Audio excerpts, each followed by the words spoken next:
Joint Active Systems, the range of motion specialists.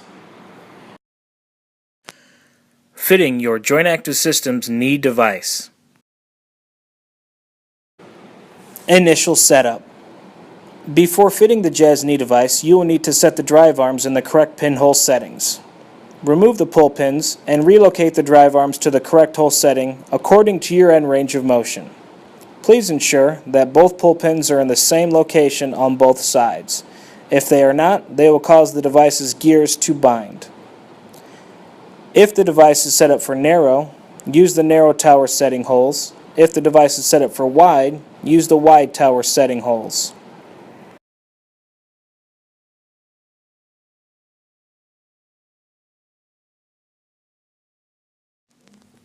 Getting familiar with the ratchet lever. The ratchet is used to drive the device into both flexion or extension depending on the setting of the lever. Rotate the ratchet in the direction indicated on the side of the device for extension or flexion. When the ratchet is working in the correct direction, it will be silent and you will feel the device moving. If you hear a clicking noise, the device is not moving and the lever on the end of the ratchet needs to be rotated. You are now ready to fit your JAS knee device. We will demonstrate how to set up your JAS knee for working extension first. Step 1. Loosen all the straps and place the device over your leg. Align the device over the leg, centering the tower directly over your knee. Step 2. Secure the thigh cuff straps and secure until they are comfortably snug.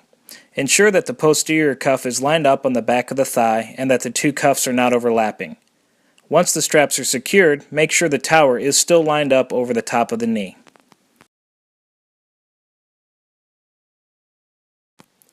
Step 3. Adjust the device angle to match your end range of motion. To do this, extend the knee comfortably to end range. Ratchet the device so the tibia cuff makes total contact with the front of the shin.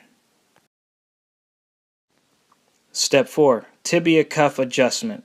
Loosen the gray adjustment knob located on the inside of the device and position the tibia cuff so that it is centered along the length of the lower leg. Note, this may only need to be done one time. Tibia angle adjustment. Using the provided Allen wrench, loosen the angle adjustment screw located on the outside of the device and tilt the tibia cuff so that it makes total contact with the shin along the entire length of the cuff. Now tighten the screw back down. Note, this adjustment may only need to be done when approaching end range extension or flexion. Step 5. Secure the tibia cuff straps and secure until they are comfortably snug. Once the straps are secured, again make sure the tower is still lined up over the top of the knee.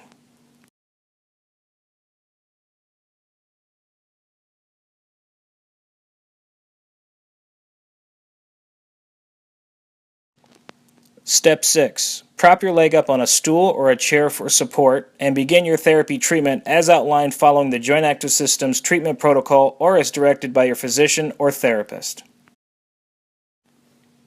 We are now going to show you how to move the device from extension setting into a flexion setting.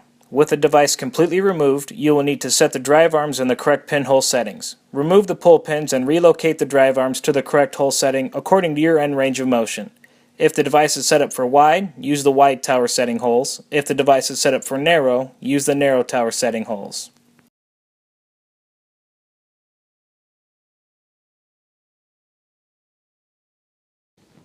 For flexion, it is best to apply the JAS knee device sitting at the edge of your seat. After it is fit, a small pillow or towel can be placed under the thigh to suspend the leg during use. Now repeat the fitting steps 1 through 6 to begin your treatment session in flexion.